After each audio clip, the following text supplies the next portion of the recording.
Amém. Muito bem. Nós vamos falar, queridas. Primeiro, agradeço o convite que foi feito para esse momento, o último do ano, e pelo tema da gente poder explorar essa realidade, do contentamento através de Timóteo. Eu vou, na verdade, falar um pouco sobre este servo de Deus e vou ver se eu consigo aqui compartilhar essa apresentação.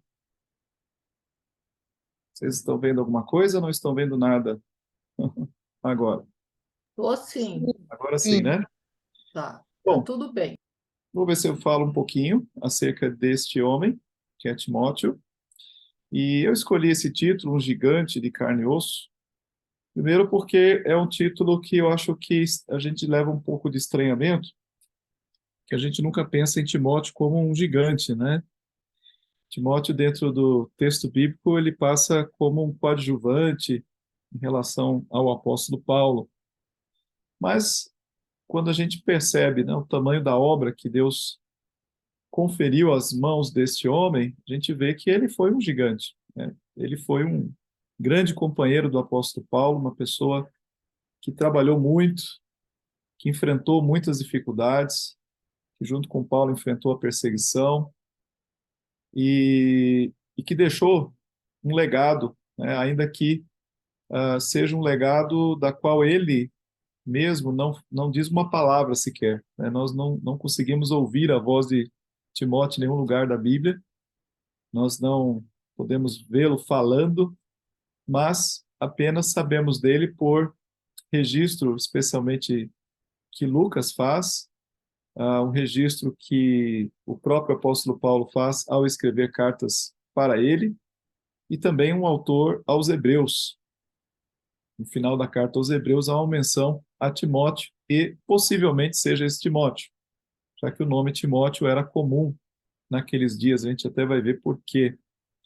Mas Timóteo, no todo da sua obra, se mostra um gigante, mas é um gigante de carne e osso, e isso é importante para nós, porque nós, ao lermos as cartas de Paulo a Timóteo, nós vemos que Timóteo era um homem como nós, um homem com os seus medos, os seus temores, as suas limitações, a sua juventude que o talvez deixasse um tanto apreensivo em certas situações ou que fizesse com que pessoas não considerassem, né, a sua fala como uma fala de autoridade.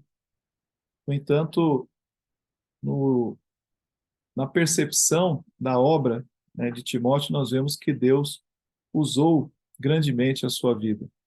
Então, ele é um gigante, na medida em que a gente percebe, né, o que Deus fez através da vida dele, mas é um gigante como nós, de carne e osso. Ele não é nenhum personagem da Marvel, né? Ele não é nenhum Thanos, né? Assim, um personagem grande, forte, que destrói todos, mas uma pessoa que é como nós também, enfrentou as lutas, as dificuldades e precisou ser, inclusive, exortado pelo apóstolo Paulo, especialmente como vemos na sua segunda carta a Timóteo.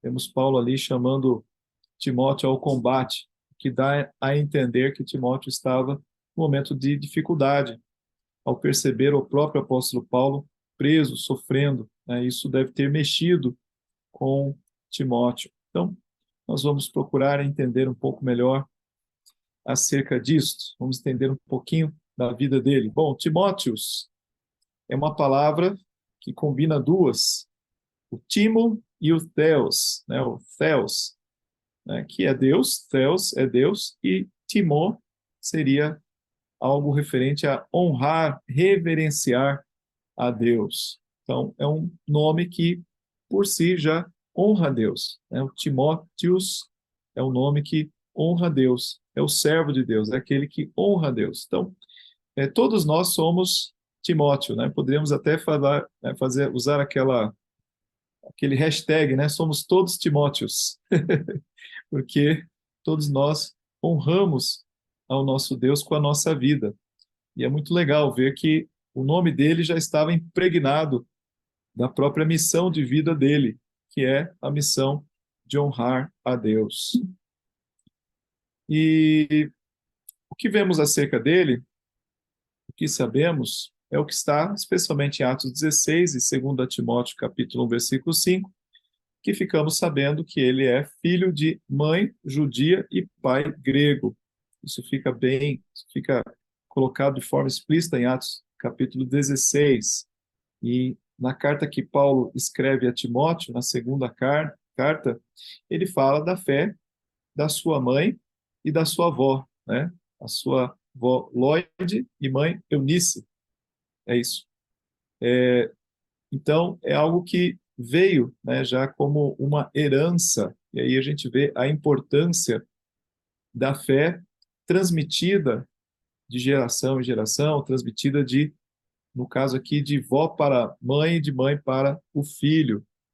Não sabemos exatamente quando essa mãe se converteu ao evangelho, e essa avó também, né? Mas pode ter ocorrido na primeira viagem de Paulo, quando ele passou pela cidade de Listra. Vou tentar mostrar aqui. Deixa eu ver se eu estou.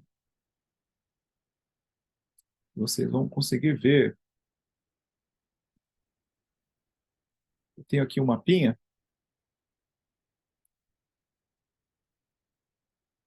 Uh, e onde eu tenho essa primeira viagem. Vou colocar aqui Atos 13. Ver se a gente consegue fazer isso com alguma rapidez, né? Acho que o computador fica um pouco carregado.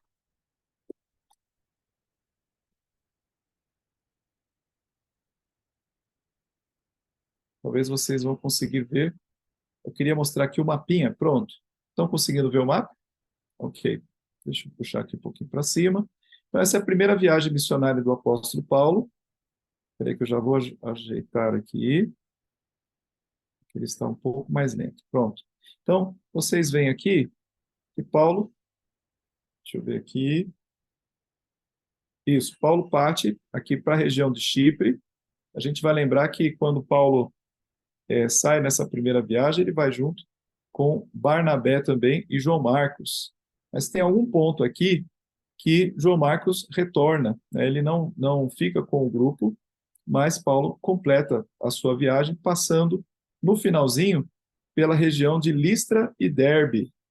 É aqui de Listra onde viviam a Lloyd, Eunice e o Timóteo, e onde eles conheceram a fé no Senhor Jesus. Depois é interessante porque Paulo sofre perseguição nessa região, mas ele volta a essas cidades. E depois ele faz o caminho de volta. Mais tarde, Paulo vai fazer a sua segunda viagem missionária. E aqui nós temos o mapinha da segunda viagem missionária. Vou ver se eu abro um pouquinho mais aqui.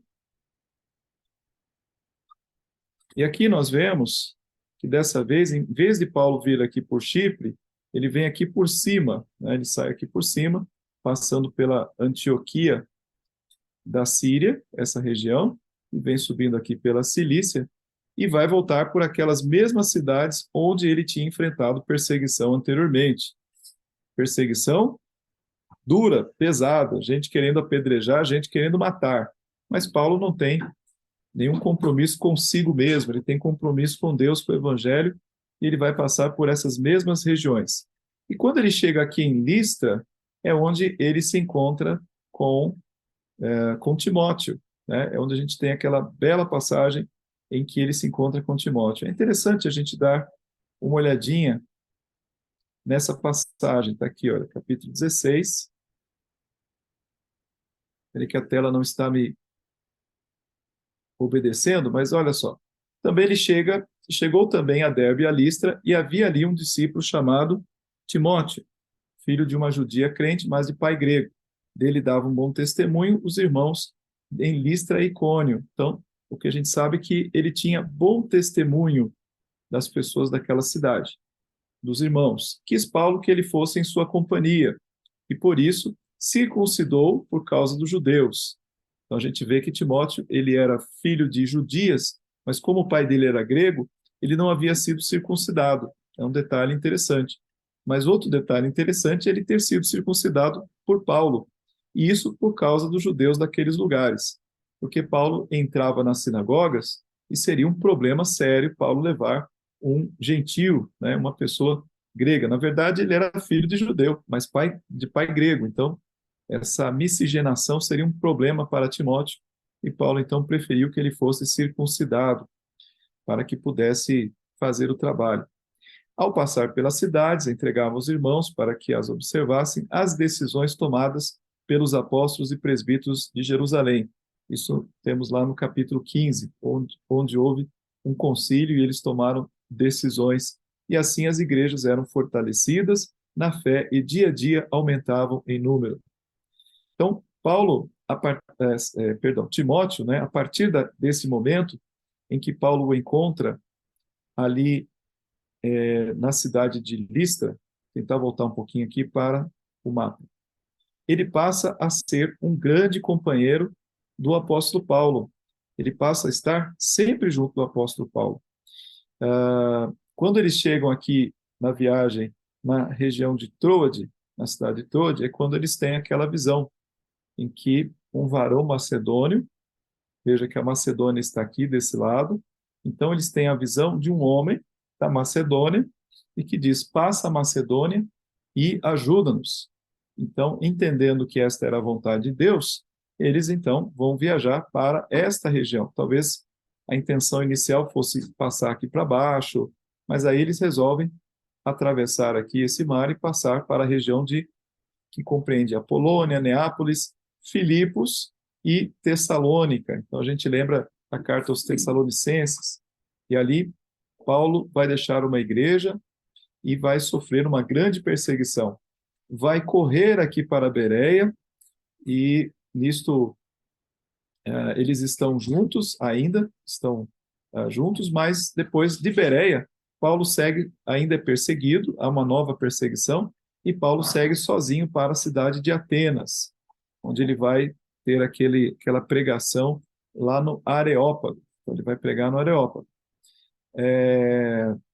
E, enquanto isso, Timóteo e Silas ficam aqui, mas aí Paulo pede para que Timóteo desça até Atenas e com pressa.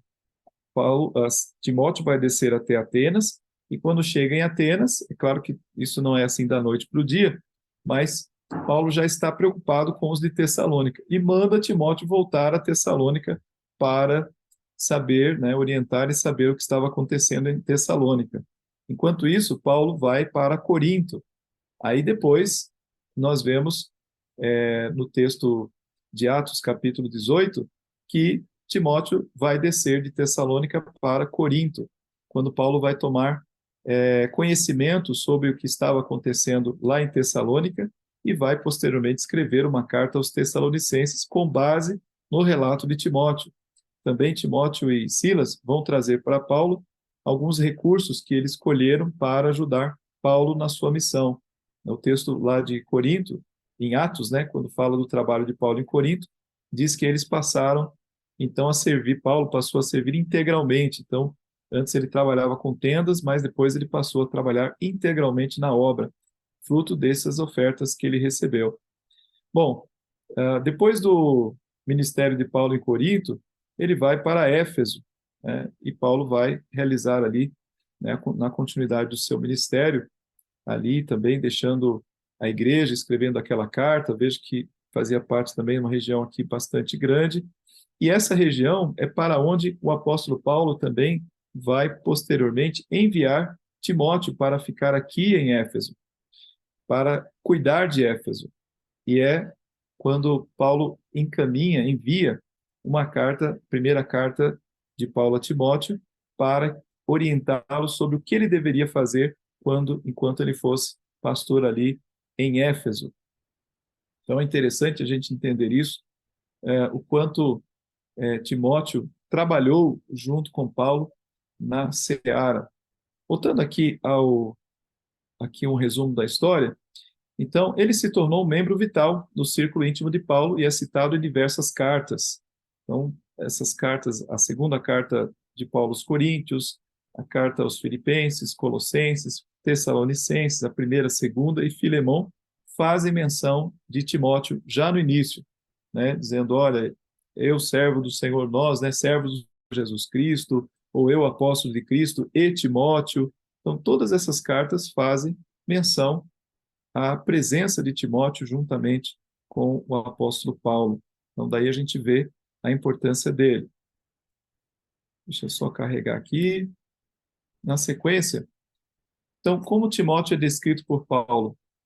Como um cooperador e ministro. Romanos capítulo 16, versículo 21, escreve ele como alguém que é útil ao apóstolo Paulo. Paulo já tinha sofrido uma decepção com João Marcos, e depois há um outro texto que ele diz considerá-lo útil. Mas aqui Paulo descreve Timóteo como uma pessoa cooperadora, como um ministro de Cristo. É interessante a gente também dar uma olhada nesses outros dois textos. Eu não sei se posso pedir para a Laís, por favor, dar uma lida. Vamos ler os três textos, Romanos 16, 21. A Laís, vou pedir para a Elsie, 1 Tessalonicenses 3, 2. E pedir para a Ivete, 1 Coríntios 16, 10, por favor. Romanos 16, 21. Laís. 16, 21, vamos lá. Saúdo-vos, Timóteo, meu cooperador, e Lúcio, Jason e Sosípatro, meus parentes. Eu, Tércio, que escrevi esta epístola, vos saúdo no nome do Senhor. É isso? Perfeito. Isso mesmo. Agora, para Elsie. Sou eu. 1 Tessalonicenses 3, 2. E enviamos nosso irmão Timóteo, ministro de Deus no Evangelho de Cristo, para, em benefício da vossa fé, confirmar-vos e exortar-vos. Amém. E 1 Coríntios 16, 10. Sou eu. E se Timóteo for, vede que esteja sem receio entre vós. Está fechado? Não. Pode ler de novo, Cat, por favor.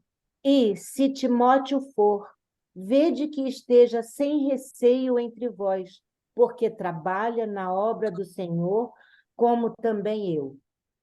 Isso. Então, um cooperador trabalha na obra do Senhor, como também eu, colocando Timóteo no mesmo patamar do próprio apóstolo Paulo.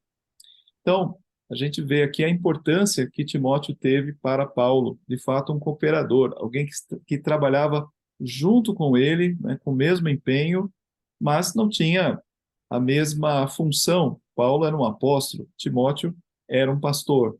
Mas vemos aí as qualidades como a Bíblia o descreve, especialmente o apóstolo Paulo que caminhava junto com ele, e que o trata também como filho amado e fiel no Senhor. Há uma relação paternal de Paulo com relação a Timóteo, né? Ele tem um cuidado com Timóteo, era alguém que ele tinha com grande estima e no seu coração e que o ajudava, né? A gente vê uma preocupação de Paulo em ajudar no crescimento de Timóteo. Então, isso vai ser uma coisa importante para a aplicação que eu quero fazer no final do nosso estudo. Daí nós temos a primeira carta, é a primeira, não é as primeiras, né? Mas é a primeira carta de Paulo a Timóteo, que é escrita enquanto Timóteo estava em Éfeso. Então, à luz do falso ensino que se espalhou na igreja de Éfeso, Paulo exorta Timóteo a ficar e ordenar a certos homens que não ensinem falsas doutrinas. Então, o grande problema daquela igreja eram as falsas doutrinas, que deveriam ser combatidas. E também Timóteo deve selecionar líderes para a igreja. Isso fica claro lá no capítulo 3, quando ele fala sobre a escolha de presbíteros e diáconos qualificados para servir na obra. E estes homens também teriam que ter a incumbência de ensinar a palavra de Deus e combater os falsos ensinos. Nós vemos que a igreja de Cristo, logo no início, ela já estava sob ataque, e sempre esteve sob ataque, como está nos dias de hoje. Os falsos ensinos hoje proliferam em de todas as formas, né? Muitas igrejas, ou são chamadas igrejas, são, na verdade, clubes, né, de coaching, de motivação, qualquer coisa menos o Evangelho do Senhor Jesus Cristo. Né? E outras que não são tão de coaching, mas são de promessas, né? Fazem lá as promessas, vendem, né, as questões, a facilidade ou as bênçãos materiais. Então, isso tem, hoje, infelizmente, continua sendo uma realidade. E Timóteo, então, é exortado a destacar-se como exemplo, como modelo para os crentes. É exortado a ensinar as Escrituras e proclamar a palavra de Deus com ousadia, guardando aquilo que lhe foi confiado por Paulo. Depois nós temos a segunda carta. E a segunda carta agora ela tem um tom muito diferente da primeira. Assim, ela tem um tom em que Paulo está preso, está sob a custódia romana, e ela tem um senso de urgência. É um chamado a Timóteo para que ele vá combater o bom combate, que ele não se deixe levar, né, pelas circunstâncias e se assuste com aquilo que está acontecendo, e pior, não se deixe desanimar. Ao contrário, né, o texto fala, reafirmes o dom que há em ti, né, que foi dado sob a imposição das mãos, ou seja, continua firme no ministério que o Senhor te chamou. Paulo chama Timóteo a sofrer com ele, né? Vem sofrer comigo, Timóteo. Eu estou sofrendo, eu estou preso. Paulo pede ajuda a Timóteo, inclusive, para que ele venha vê-lo, né? Há uma necessidade de Paulo pela presença de Timóteo. Timóteo é muito querido por ele. Paulo, inclusive, pede, olha, traz a capa, talvez por causa do frio na prisão, traz os rolos, né, os livros, porque Paulo era alguém que gostava, né, tinha conhecimento, precisava daquela literatura. Ele pede, então, para que Timóteo trouxesse esses rolos para ele quando fosse visitá-lo. Mas, e que Timóteo, né, ele pudesse ensinar a outros homens também, preparando-os para que estes homens ensinassem a outros, né, para a continuidade da ministração do Evangelho e da verdade da palavra de Deus. Então, Timóteo tinha uma tarefa muito bem estabelecida pela palavra na sua vida e que deveria dar continuidade, mesmo que isso significasse atravessar grandes sacrifícios. Então, a gente percebe pela primeira e segunda carta de Timóteo que Timóteo era uma pessoa jovem, que enfrentava dificuldades por ser uma pessoa jovem e que também enfrentou dificuldades por ver as próprias questões que Paulo sofreu na sua própria vida. Mas, como nós vamos ver, há uma sugestão em Hebreus, capítulo 13, versículo 23, onde temos a última menção a Timóteo, é que ele possa ter sido libertado de um possível cativeiro romano. Vamos dar uma olhada aqui, Hebreus 13, 23. Dulce, pode ler, por favor? Hebreus 13, 23.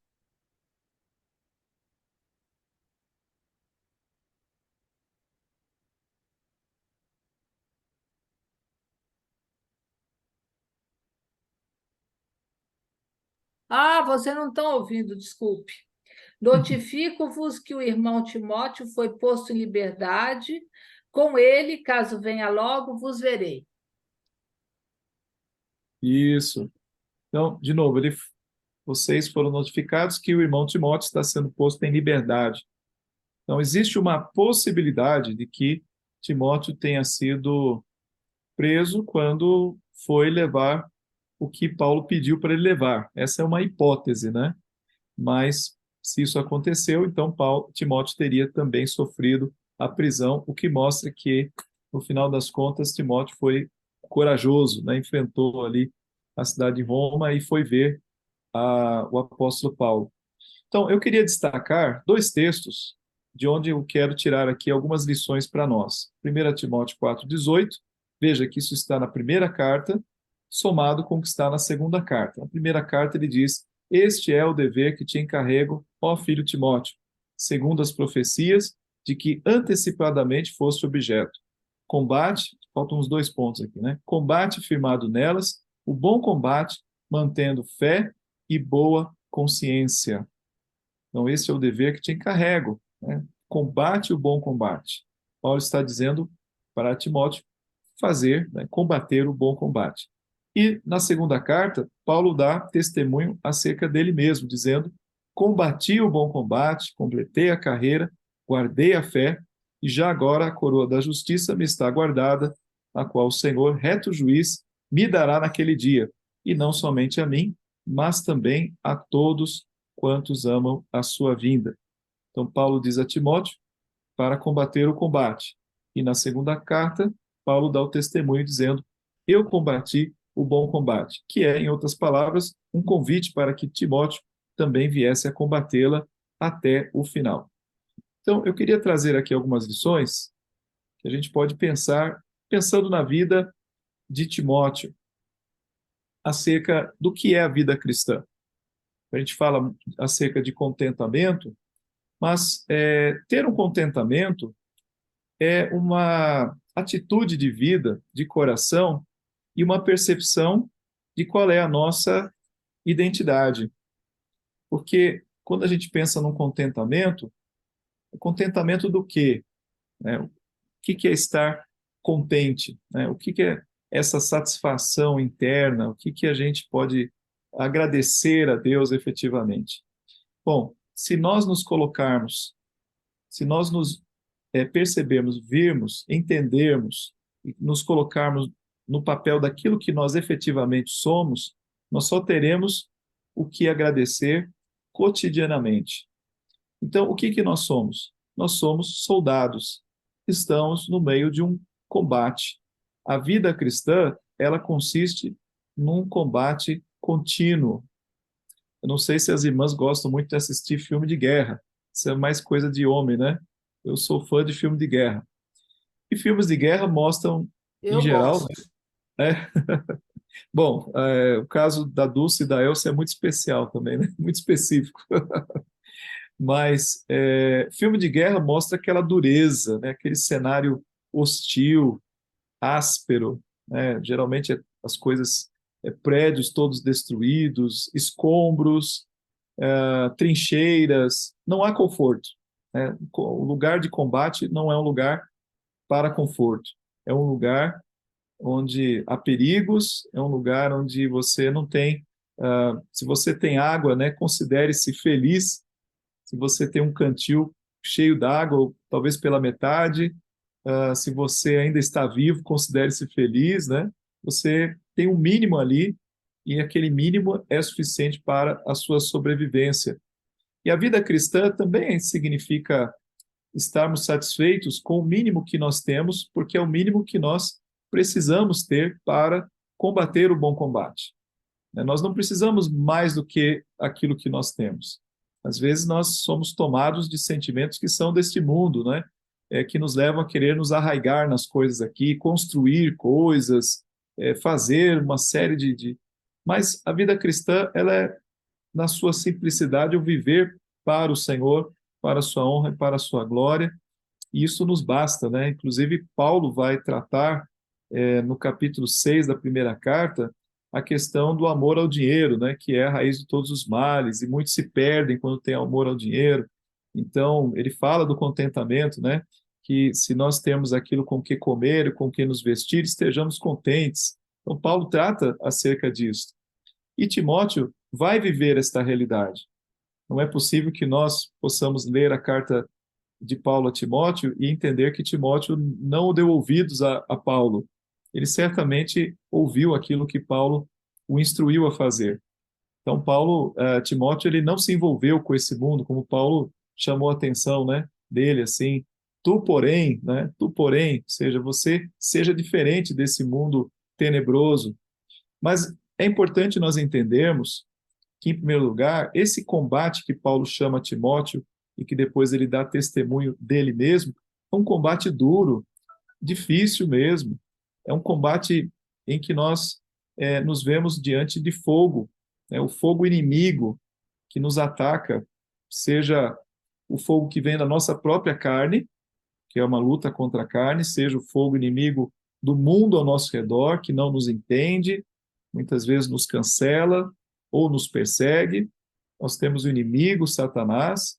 Por isso o apóstolo Paulo, em Efésios capítulo 6, fala de revestirmos-nos de toda a armadura de Deus para ficarmos firmes. Então, há um combate. É um combate duro. Não espere facilidade, comodidade. Né? O contentamento do soldado é poder ter a sua arma, o seu cantil, a sua mochila e saber que faz parte do exército e que tem uma missão e continua tendo essa missão para cumprir.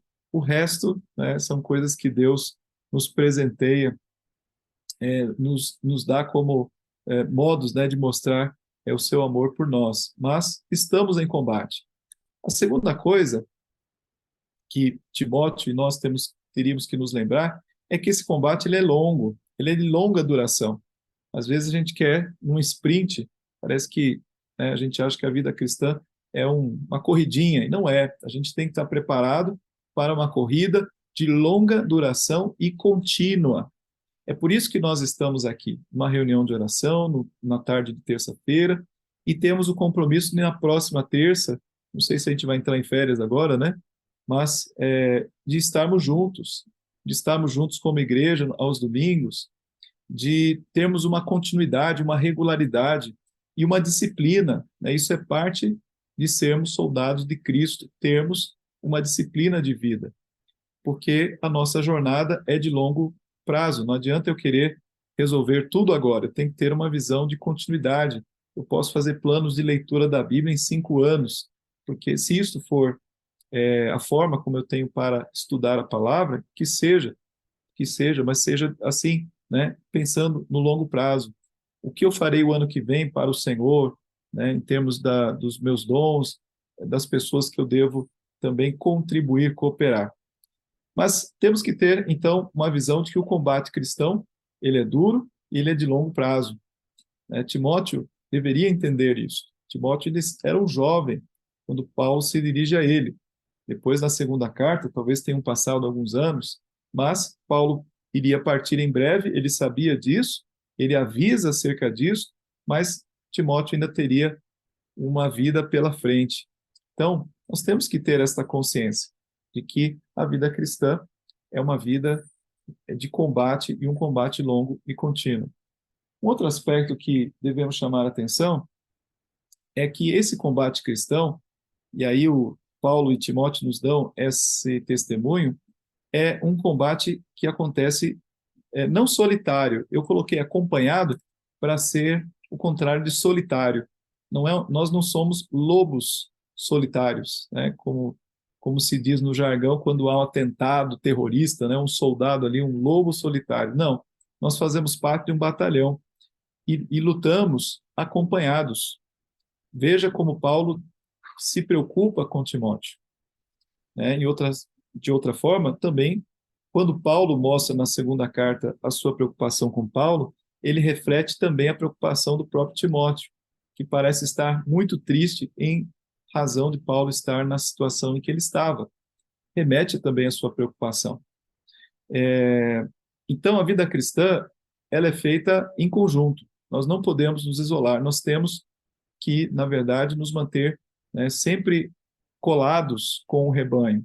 E uma coisa aqui importante, veja que Paulo se propõe a ser o tutor de Timóteo. Ele se propõe a cuidar de Timóteo. E nós aqui nesse grupo temos muitas irmãs que têm experiência de vida cristã, né, que já têm bastante bagagem, são pessoas que têm bastante maturidade. E como seria importante cuidar de pessoas. Às vezes, uma pessoa só, né? Você escolher alguém a quem você vai discipular, tutelar, ajudar, acompanhar, orar, instruir, orar, para que essa pessoa possa crescer, né? Ela possa atingir uma maturidade e possa servir, inclusive no seu lugar. Quando você não for mais capaz, não puder mais, aquela pessoa vai dar sequência. Era isso que Paulo fez em relação a Timóteo.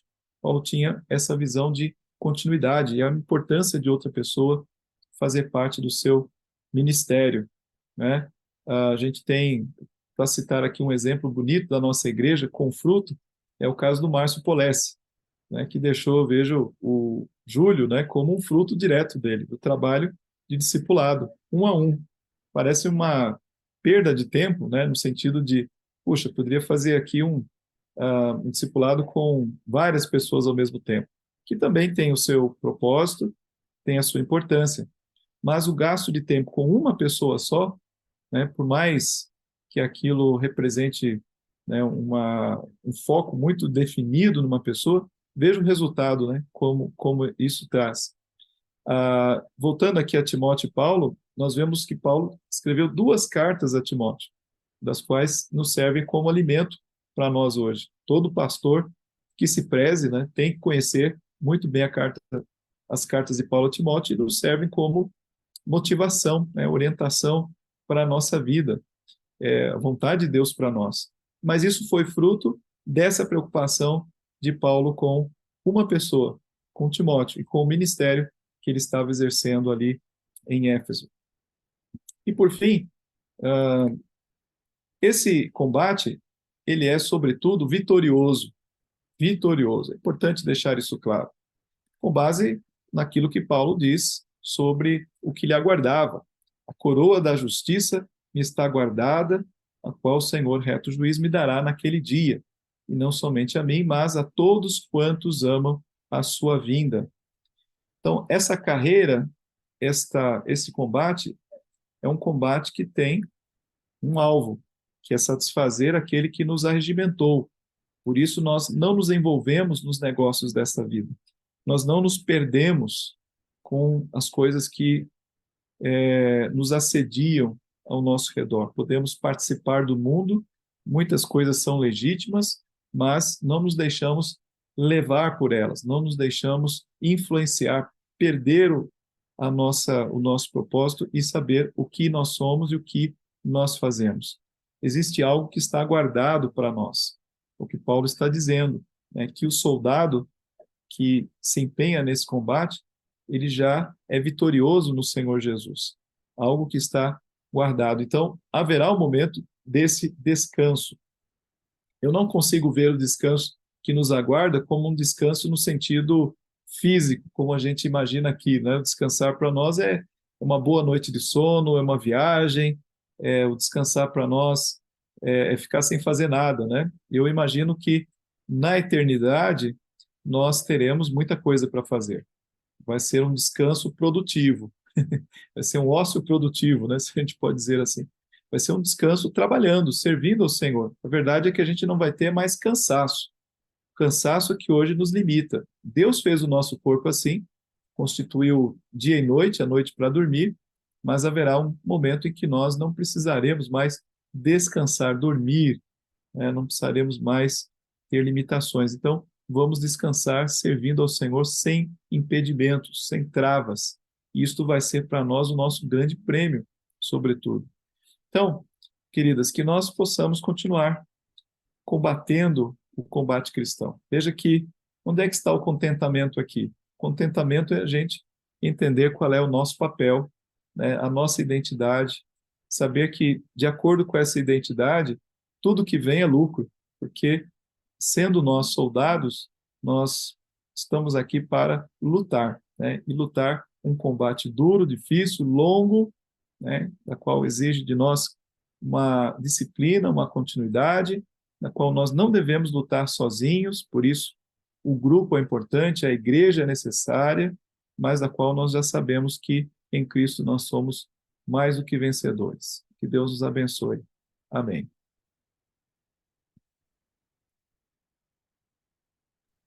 Amém, pastor. Eu queria até mostrar exatamente isso que o senhor falou hoje, aconteceu nesse grupo. Eu estava muito aflita, né? E eu ia lá, vocês sabem que eu detesto faltar, né? Tem coisas que são difíceis de resolver, né? Mas eu fiquei encantada, porque eu falei com a Débora me mandou uma oração, falei com a Rosenda, a Rosenda falou, deixa comigo que eu vou resolver. Falei com a minha irmã falou assim, ai, fique em paz. Então, a gente nota o amor das irmãs E isso foi me dando muita paz, muita calma, né?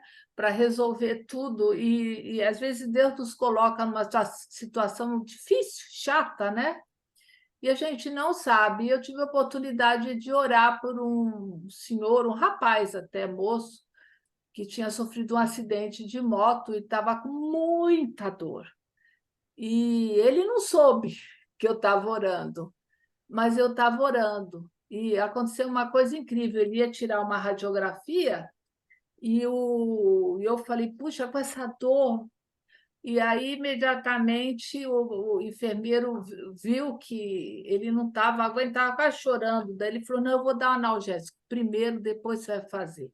Então, a gente fica orando, a gente não sabe como Deus vai agir, mas Deus está sempre disposto a ouvir a oração daquele que crê. Então, obrigada, irmãs, por esse dia, obrigada pelo pastor que também se propôs a abrir a reunião, fazer tudo, a Rosenda também, que já preparou tudo, e é isso, contentamento é isso, e a gente está num mundo de lutas, né, pastor? Muito obrigado, foi maravilhoso, e agradeço a todas, Obrigada. e vamos encerrar com uma oração, né? Eu vou pedir para, não sei se quem mais está aí, se a Débora, a Rosenda. A Rosenda está aí. Você pode encerrar a nossa reunião com uma oração, Rosenda, agradecendo por tudo? Obrigada.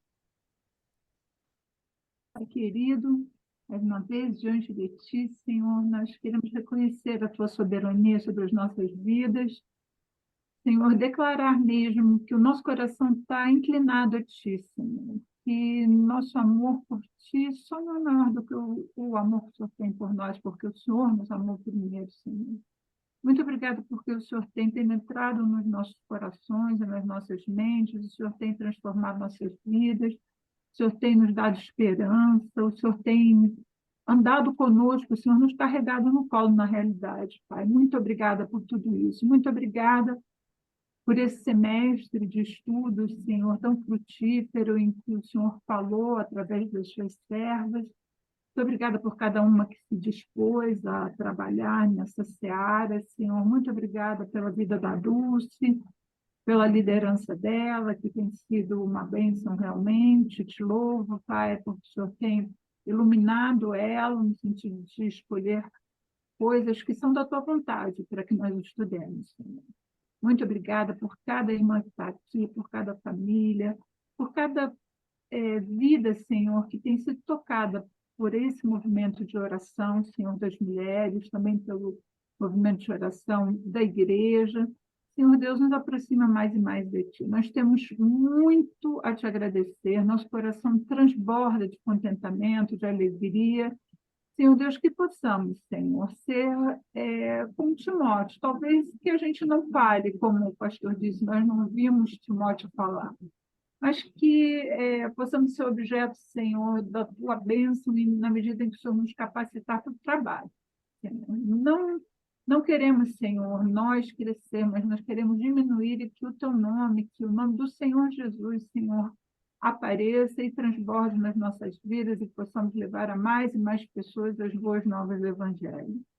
Pai querido, nos abençoe mais uma vez, Senhor. Te louvo, Senhor, por esse grupo, pela liderança desse grupo, por cada um que está aqui, por aquelas que não têm podido comparecer, Senhor. Fortalece, Pai. Que possamos nos reunir mais e mais, estar juntas como irmãs, como povo de Deus e como igreja, Senhor. Te agradeço pelo estudo do pastor Paulo, te agradeço também por sua vida, pela Vivi, pela Sofia, pelos seus pais, por toda a sua família, Senhor. Sabemos que muitas vezes, Senhor, os desafios familiares são grandes, mas sabemos também que o Senhor sustenta, o Senhor traz alegria, o Senhor traz soluções, Senhor, e o Senhor tem abençoado essa família. Muito obrigada.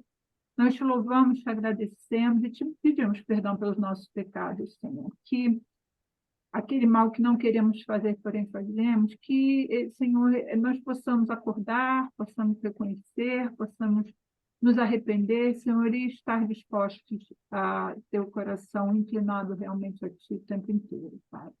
fica conosco. Nós te agradecemos, sobretudo, pela salvação no Senhor Jesus, pelo sangue derramado que nos resgatou, Senhor, e nos possibilita estarmos aqui diante de Ti.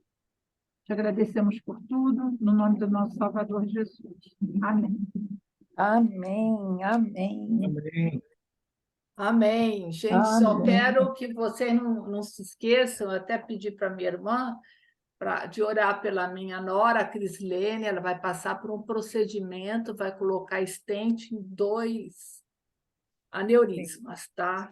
É uma cirurgia de... Não é cirurgia, é um cateterismo para colocar stent, mas que pode resultar em abrir mesmo, porque o caminho é muito sinuoso, entendeu? Então, eu peço que vocês orem por ela, vai ser dia 6 de dezembro. É quarta-feira. Quarta-feira, meu filho está muito nervoso, ela está muito magrinha, está muito preocupada, e muita coisa passa na cabeça, porque os médicos falaram que é de alto risco. Então, eu preciso que vocês orem, meu filho fica com medo de expor, mas eu não tenho medo, não. Então, eu peço a Deus que vocês se lembrem dela, e eu também vou lembrar no dia 6, tá bom? Muito obrigada. Muito obrigada pela paciência, muito obrigada por tudo, obrigada, pastor, e vamos em frente. E eu ponho o Foi hino que eu ia maravilhoso. pôr, ponho o hino lá no nosso grupo, tá? Isso. Tá bom. Obrigada, Dulce. Dulce, que você fique bem também. Obrigada. Eu tenho que descansar. Meu, agora eu vou levar a maior bronca do meu marido, mas orem por isso também. É. Tá bom? Próxima vez você faz deitadinho, assim, ó. Ah, não. Eu estou com tanto remédio que se eu deitasse, eu dormiria. Agora eu vou dormir. Gente, obrigada. Bom Desculpa. descanso, Dulce. Deus Pastor, abençoe. Obrigada. Foi bênção. Vamos ver vocês todas aqui. Deus abençoe. Obrigada. Venha mais, hein, pastor? Beth. Bom, Tchau. valeu. Tchau, Elcinha. Tchau, pessoal.